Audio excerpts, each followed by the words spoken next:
Yes, everybody. Hope you're doing fantastically well. It's Connor here, and we are back with the rumour mill a little bit later than normal. But honestly, this stuff is not easy to do every single morning. I hope you're all doing really, really well. And yeah, I thought it was Friday. It's Thursday, isn't it? We're nearly there. We're nearly there. Obviously, Leeds United are playing this weekend. We will have your preview out ASAP. It's going to be out this evening, so make sure you stay tuned for that as well. We're going to be reacting to Marcelo Bielsa's press conference. You can't do it before. I was going to do it before, but then I thought to myself, there's no point in doing it before because we could get to the press conference and news could come out here, there and everywhere because we're always surprised by Marcelo's press conference. We've got a lot to look forward to. Hopefully the return of Patrick Bamford to full fitness you would expect. Obviously Pascal Struijk and Koch at the back. Hopefully that they haven't picked up anything as well. For sure we'll hear updates on that as well. Looking like he's pushing for fitness as well. So there's several things that we're looking at in this press conference. So I wouldn't want to do a preview beforehand. I will do a preview that will be out tonight, I would say by 5 p.m. So make sure you stay tuned for that. Matt Scales in the building. Morning. Hannah's about. Cannot wait for the preview. Buzzing for Saturday. Thanks again for your work and getting these videos out, Connor. Thanks, Hannah. Yeah, it's nice. I love doing it, but it's a hassle every morning. I'm telling you. Good morning, Connor from Chilly Deal. Good morning, One Leeds family. Says Jake's in the building. Morning from a chilly Dublin. It's -2 where I am. -2, mate. So Terry's in the building. David is as well. There's loads of you. 160 of you here. So welcome all. Okay, let's get into it, shall we? And we'll read your comments out as we're going along. The first rumour on the mill today. Aberdeen want over 6 million for Calvin Ramsay. Calvin Ramsay is a right back for Aberdeen. It looks like this would sort of fit the mould.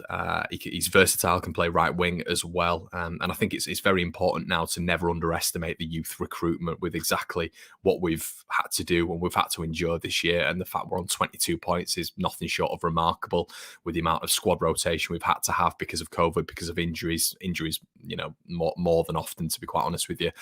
But I think that it is key now never to underestimate youth. And if Leeds are to bring more youth development in this season, I think it's really key that fans don't go on social media and just berate the club for not signing a first-team player when a youth player is signed. We saw it recently with the contract announcement of Chris Moore, where Leeds fans just went on and sort of berated the Leeds Twitter account because they hadn't signed anyone. But, Chris Moore's a good up-and-coming youth player. And it happens as well when recruitment is brought into the club, anyone under the age of 19, really. We obviously saw it with Matteo Fernandez, who was brought in earlier on this month as well. So it's key to really support the youth project that Leeds are involved in my opinion. Aberdeen want over 6 million for Calvin Ramsay as Leeds United eye up the young right back, according to the Daily Mail. Ramsay's been superb form at the Pittodori this season. The 18-year-old has supplied 8 assists in 20 appearances across all competitions from right back position in what has been a breakthrough campaign for him at Aberdeen. So this is something that you can see Leeds doing. Only 18 years of age. It looks like he would fit perfectly as well into the Leeds setup. Obviously, we've spoken about his versatility. His main attributes are apparently he's extremely good in terms of his fitness and his energy. So that's 2 massive positives straight away for Leeds United. So this one would fit very, very nicely, but you would expect him to go into Mark Jackson's setup, which has been depleted at the minute. They've had a really tough season, Mark Jackson's boys, because Leeds first team have been picking them off, really, haven't they? Bringing them into the first team. I mean, I looked at the bench for Jackson's side the other day and it was just children, literally children. So yeah, they need to bolster that squad because we need to still see 18s and under 21s coming into the Leeds United side. That needs to be something. That's something we've done throughout our entire history, and that's something that needs to keep on flourishing, really, in my personal opinions. Keep getting your comments in, everybody. Good afternoon from Kuala Lumpur, says William Sin. Lots of people in the building. Liam Dykes about support the page. People get the likes in. Yeah, 215 of you guys. If I can get 215 likes, That would be great. But why let Drame go, then pay for another right back, says James. James, it's a really good point. We don't know what went on behind the scenes, to be honest with you. We can't speculate.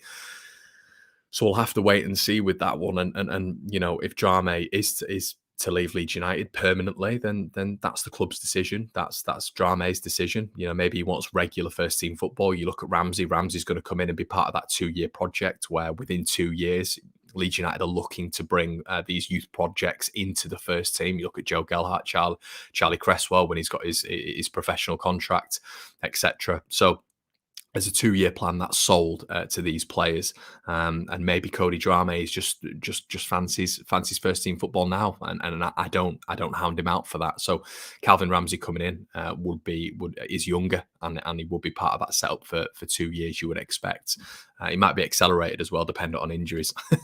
Darren B said that no way, I bought him on FIFA before he gets really good. There you go. Yeah, I've had him on Football Manager before, and he's an absolute player. Okay, it's 40 degrees outside here, Connor. Stay warm, mate. Jealous, very, very jealous. Good evening from Queensland. Hi, hello, Munchy Toy. Okay, next bit of news in the building today. Raphinha's Leeds United contract. It's been a massive talking point at the minute with Leeds fans and all the like, Liverpool fans, Bayern Munich fans, Madrid fans. It's everywhere at the minute. This guy's definitely the most popular player at Leeds United in terms of global appeal. Obviously, he's just been picked for the Brazilian national side as well for the fixtures against Paraguay and Ecuador.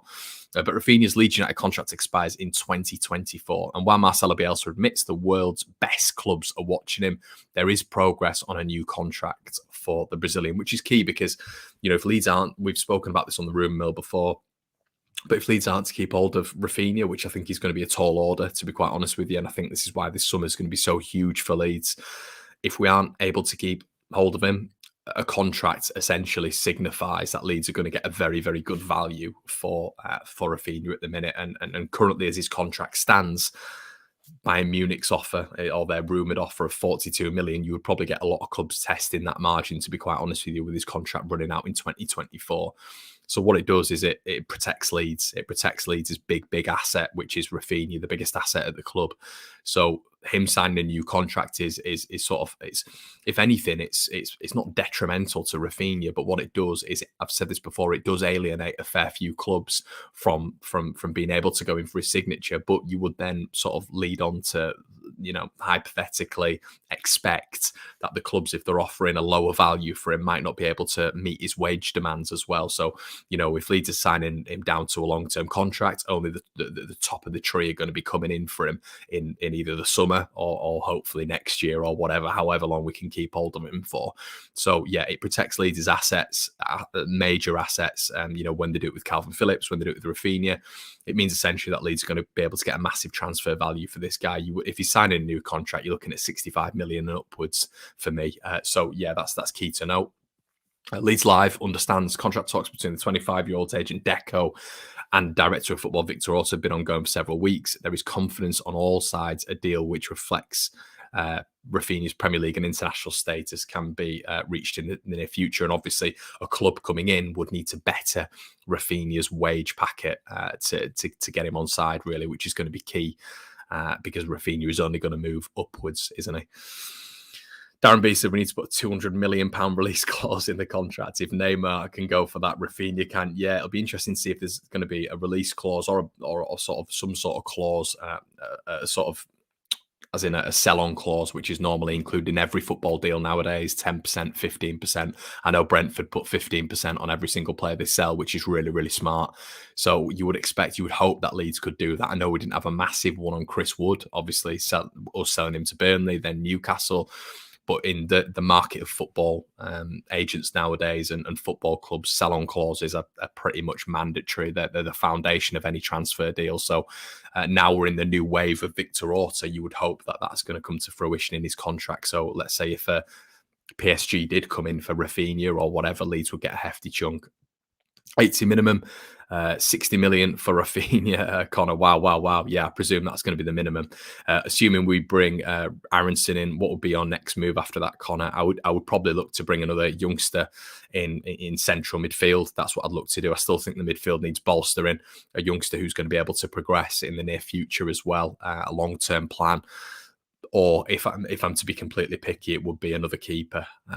From what I've seen of Klaassen at the minute, I'm just not 100% sure on him, and I would be terrified if Melier was to pick up an injury. Morning, says Paul Adams in the building as well. Gary's here. I'll just coming in now. So obviously, fellas, you can watch it on the playback if you need to do so. Okay, so Aaronson news. Spotted in Bavaria. So yesterday there was a Leeds Twitter account that spotted Victor Orta in Munich airport, which I've been to myself. Lovely airport. And this is what has been speculating over the last sort of 24 hours. Leeds United being linked with obviously Brendan Aaronson, the USA international who's applying his trade at Red Bull Salzburg at the minute. Leeds have been linked with him. Now, this is listen. A lot of people will say, "Oh, this is poppycock. It's rubbish." But genuinely, this is the main link to Austria, Bavaria. As I've got here for people in the UK, one of the easiest ways to get to Salzburg is to fly to Munich and then catch a train from the German city across the border to Austria. Now, I know that's true because I've done it myself and I've travelled around Europe. So it is the main link. Munich is only 90 miles from Salzburg. So apparently, in this tweet, the individual said that Victor Orta had said to this individual that business is going well, or he's doing business and it's going okay. It's been tough, but it's going well. So listen, this is the modern age, the modern social media age, where you've got, Brendan Aaronson's girlfriend only recently following Leeds United, Victor Orta at Bavaria, Munich airport, getting, you would expect getting some sort of link to Austria. I don't know why else he would be there unless there's a sort of unknown name that Leeds haven't been linked with anywhere in Germany. I have no idea, but you would expect that this is sort of a little bit of a link. Whether or not Aaronson has come to Munich to meet Victor Orta, that's another likelihood. We know that a lot of these players meet in undisclosed locations, which is best for both parties. We know, or it could be a case of Victor Orta's going to Salzburg to essentially sell the Leeds United project to him. But, randomly being in a Munich airport and saying that business is going well is, there's a link that can definitely be made there. And we're going to get onto the specifics of Brendan Aaronson in just a little bit. Lewandowski, says James. All right, Connor, says Joe Gilligan. All Leeds, aren't we? I hope we ain't been too tight with transfers. Hopefully not, mate. Hopefully not. He's in the building. Says Phil again. Sorry, I think you got mixed up with my last comment. I was saying 60 million. Yeah, it is. Oh, yeah, horrible. You'd want more than that. Brian Salter, Swift, Aaronson, Fofana, and our problems are solved in midfield. Yeah, that wouldn't be bad, would it? Okay, Andy's here as well. Caught you live. Great content as always. Thanks, guys. 350 of you in here at 25 to 9. I've got to bail off to work very soon. So if you wouldn't mind smashing the like, that'd be great. Okay. Now, this man is on my tongue at the minute. Seko Fofana, we've done a video on him before. An absolutely powerful player for Lens in France, at the top of the tree in terms of ratings. A wonderful player. We've done stuff on him before on the Rumour. Go back and catch some of the videos for a little bit more detail, but we'll get into him in just a little bit. But the text on the left sort of links to Aaronson, and this is why we're going to go into Seko Fofana. But the Athletic claim that RB Salzburg have rejected the Whites' offer of 15 million for the 21-year-old midfielder, and also believe they are intent on signing him before deadline day, January 31st. Does this just have Daniel James written all over it from Swansea? It does for me. Historically, the Austrian Bundesliga champions have rarely hesitated to cash in on their biggest and brightest stars, but they remain in the Champions League. And Aaronson's influence to the side makes him invaluable right now. Therefore, the Yorkshire Giants may need to turn their attention elsewhere, and it's another name that they've been linked with that could prove to be the perfect solution, which is Seko Fofana. Obviously, available for 14 to 17 million. Burnley and Newcastle are interested in him, and he is a fantastic player. Whether or not he fits our system in terms of the energy, the press, the endeavour that Aaronson gives, two very, very different players, is something to question, definitely. Seko Fofana's attributes are very, very different, but it's almost like, a player that would seamlessly fit into the system straight away. And Brendan Aaronson and maybe Seko Fofana would need a little bit more of an adaptation period, which wouldn't be that advantageous for Leeds United. But it's fascinating to discuss the Brendan Aaronson links, really, because there's a lot of people. I was reading your comments yesterday, and I think it's important to read your comments and bring them up on the video. A lot of people were saying discount this because he's in the Champions League. Now, I guess there's been there needs to be context applied to that. He's always wanted to play in the Premier League. As I said yesterday, his favourite club's Liverpool. He grew up watching the Premier League.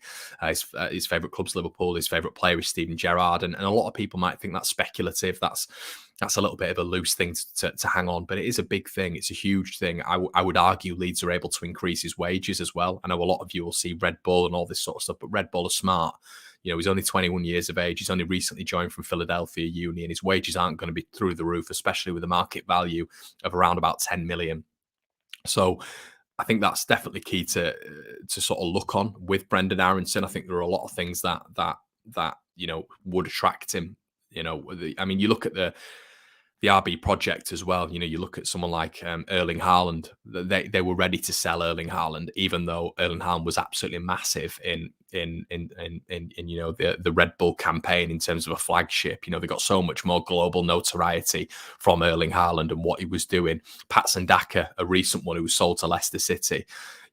So I think it's a big thing to cling on to, that these players, do want to play in the best leagues in Europe. And unfortunately for Brendan Aaronson, the Austrian Bundesliga isn't the best league. It's nowhere near the best league. And I think that is going to be a huge, huge marketing tool for Leeds United. And if they can increase his wage, if they are able to sell the Premier League, sell the Leeds United project to Brendan Aaronson and how he's going to develop as a football player, sell him the Marcelo Bielsa dream as well, that's going to be key. That's going to be absolutely key. And does this potentially point to Marcelo Bielsa staying longer as well? And what I mean by that is because if the club are selling Marcelo Bielsa as a staple of the club, then Marcelo Bielsa there could be a clue there that he's going to be staying around a little bit longer than this season, which I know a lot of people have been suggesting that he might not do. So it's going to be fascinating to see, but I don't almost buy in with the links that he's playing this European football, so won't want to move. You've got teams in, with the greatest of respect, you've got teams in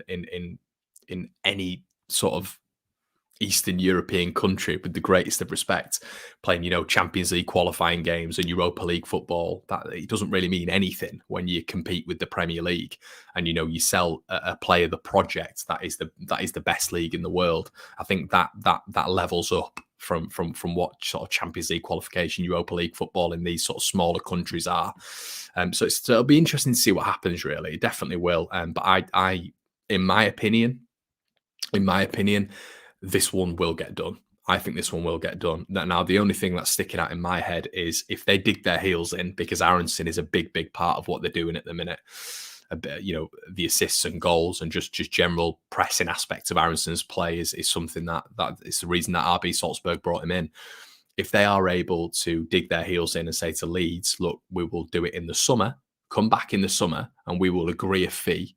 You're going to stay in the Premier League now with the amount of points you've got, ride it out till the end of the season. We keep Brendan Aaronson until the end of the season. He gets us through our Champions League qualifying campaign, and then you take him in the summer.